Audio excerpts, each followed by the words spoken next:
Morning, guys. It's been a while. Health concerns, you know how it goes. Apparently, my doctor thinks I'm a sick, very sick person, and that I need extra attention. Well, you know,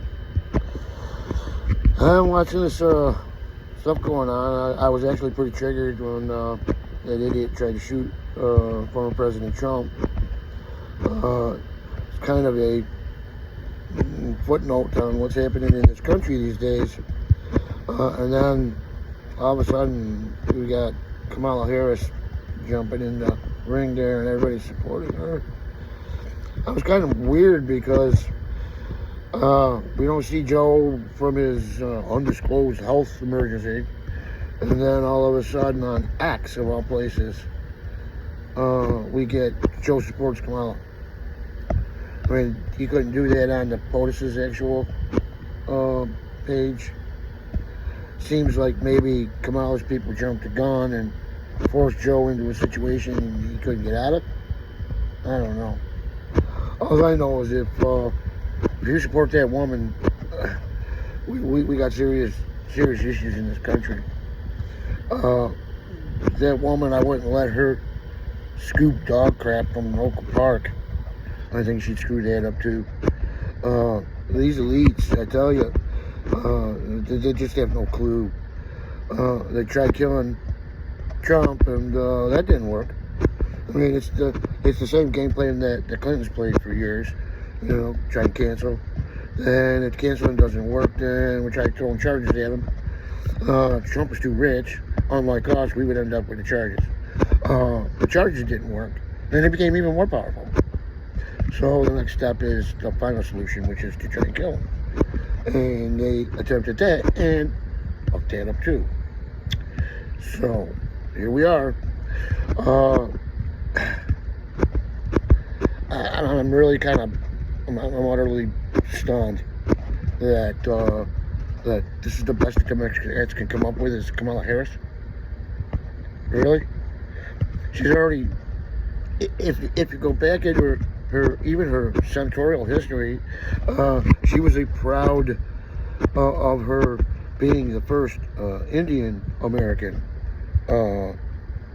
senator, you know, of Indian descent, not Native American, but Indian, and now she's black.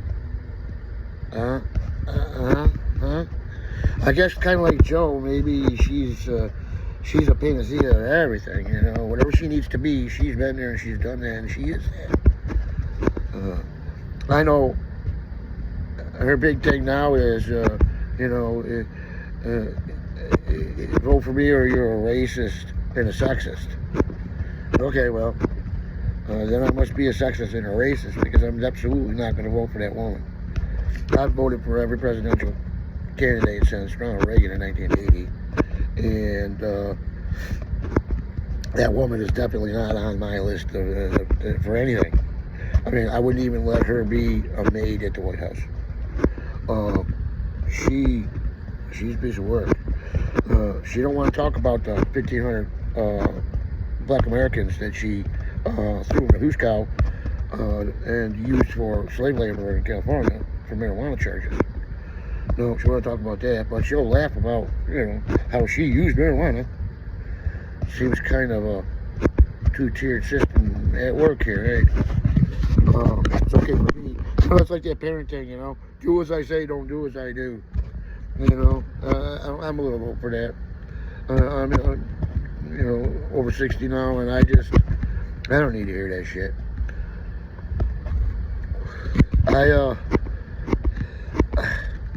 I'm really baffled and confused that this is the best that they can come up with. But I think about it, and while we're all sitting here scratching our heads over Kamala Harris, nobody seems to be talking about what happened to Trump at the rally, which is kind of interesting. We know there was two shooters, at least two shooters.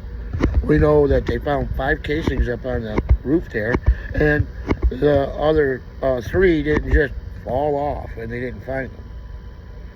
So we know there was a second shooter who took at least 3 shots. The 9th shot was the Secret Service taking out Crook. There's a video out there. I'm not exactly sure whether it's real or it's not real, but it shows one of the armed officers, and if he was Secret Service or if he was Secret Service or if he was armed police or what, but he was in full military gear, and you see him lower his AR-15 or his M16, probably M16, at Trump as he's getting in the car. And then you can kind of visibly see him think about it and then raise his muzzle again. That seems a little weird to me. Sorry, I'm having my morning coffee.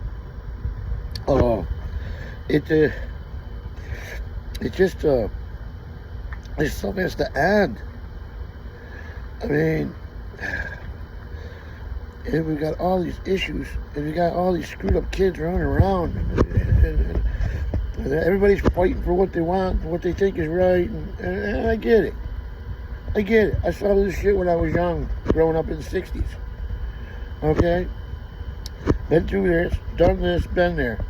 You know? This can't continue.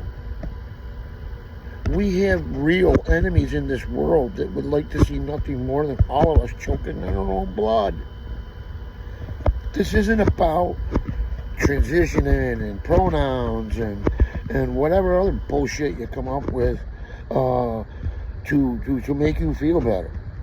This is about our very existence. You know, you want to vote, you want to defend Palestine? Slip your asses on a plane and get on over to Gaza and go do what you got to do. I guarantee you, you'll be back pretty quick. But go find out for yourself. You know, if you're so smart, get in a plane, go on over there, and find out for yourself. Stop listening to people who do not have your best interest at heart. You want to transition, this transition bullshit that's going on? Fine, transition. Don't touch our children. Okay? There's no need to touch our children. Every child goes through some kind of gender dysphoria thing where they're unsure of their place in the world. It's more of their place in the world, not who they are as a person in the world. They haven't begun to understand the world as a whole yet, to begin with. Leave them the fuck alone. I can't believe I'm actually having to say this. They're children, for Christ's sake. Leave them the fuck alone. And then let's see what else we got going on here. That's all the big rage. I mean, Jesus Christ, everybody's raging. Rage against the system.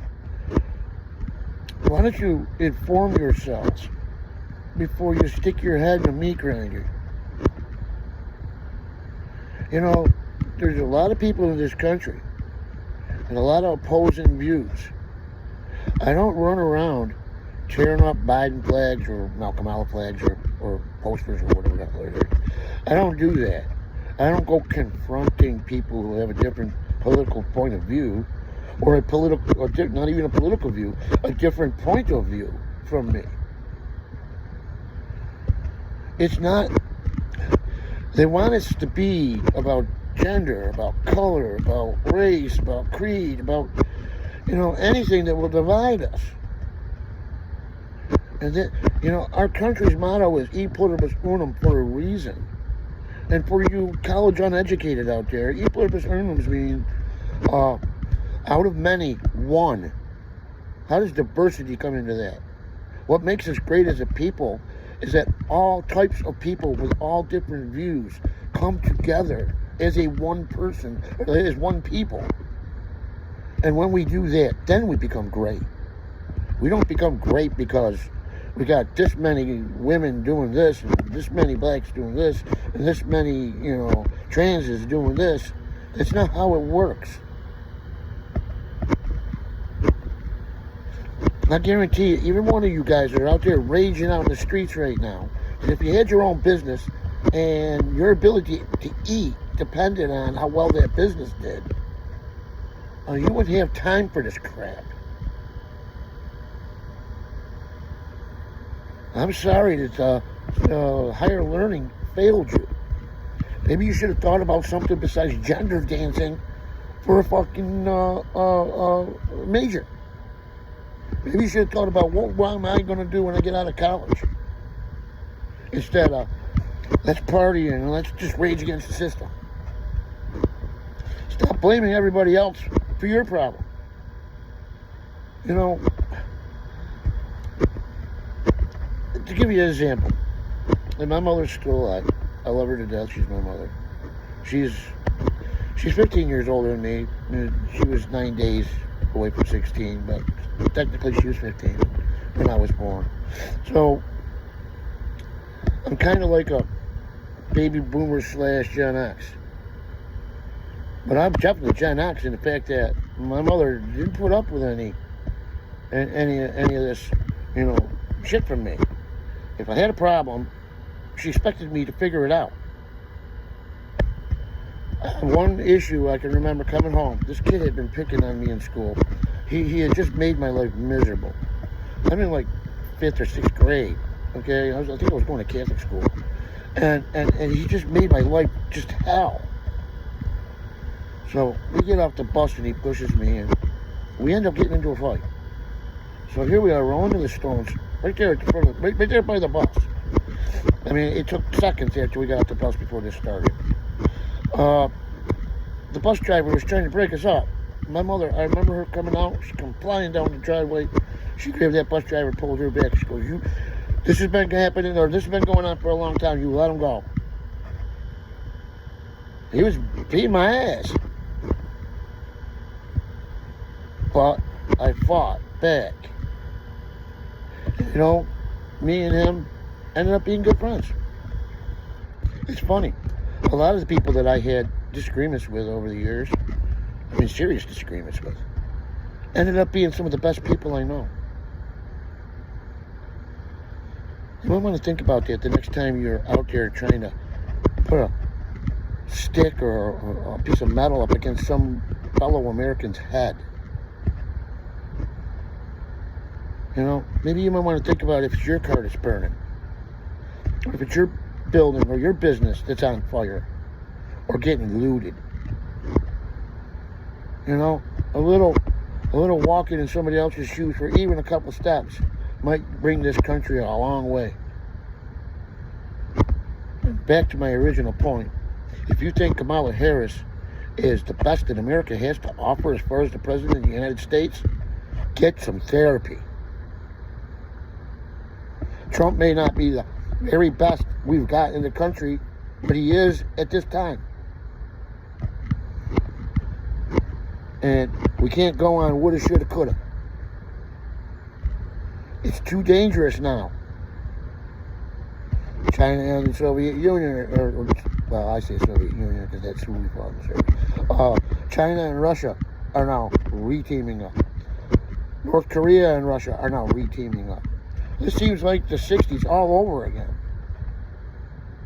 The Cold War all over again. I come from a military family. This is a father and son thing. It's not like, Uncle Bob's brother's uncle's cousin. This is a father and son thing in my family. That goes back to, shit, there's a root on the rolls of the Battle of Abbey, the Battle of Hastings. But since French and Indian War days here in the United States, my direct relatives fought for this country. And I'll be damned if I'm going to give up now. But my son, my grandfather was a Marine, my dad was a Marine. I joined the Navy, broke my dad's heart until he found out I was going to be a hospital corpsman serving with Marines. And my son wants to follow in my footsteps. He desperately wants to follow in my footsteps. Join the service. Should I be Marines, Dad, or should I do what you do and go in the hospital corps? No, son, I don't want you going in. And it breaks my heart because this is a tradition I was very proud of. I don't want him going in right now because it's not safe. There's no fight we're going to get into is going to benefit or protect the United States. We're just protecting unknown people, bureaucrats and elites who only care about their money, their power, and their control. I don't want my son coming back in a steel coffin or an aluminum coffin and having our president keep looking at his watch like he's got better things to do right now. Do you really think you want your son coming back in a box and having Kamala Harris be concerned about your son? I don't think so. Or your daughter. I got strong views about that too. You know, this equality for women thing. You know, if any of you idiots want to be in combat, you should have your heads examined. Combat is ugly, it's dirty, it's nasty. Nobody wins. Everybody loses. And it scars the mind in ways that you could never understand. Why would you want something like that? And we are still the kind of country where men will always jump up and try and help and protect a woman. It's just the way that it is. And there ain't nothing wrong with it either. But in combat, that puts everybody at risk for nothing. When the bullets fly and people are catching lead, that's a hell of a time to figure out that you can't do this. And I know this for a fact. They're all got these Rangers now. Well, we know that they fudged their numbers. They didn't actually qualify like the men. I don't think there's a woman there that could. Get your lives together. Stop with the BS. You want to be trans? You want to love who you want to love? Whatever. This is America. Do what you want to do.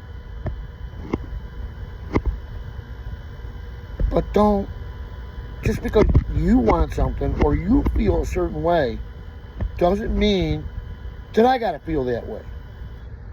And it goes both ways. You don't have to feel the way I do. I'm not expecting you to. You know, I see this, you hurt my feelings. So? Throw some dirt on it and move on. I don't see you bleeding. You're not smart enough to retort back. Don't get in a fight.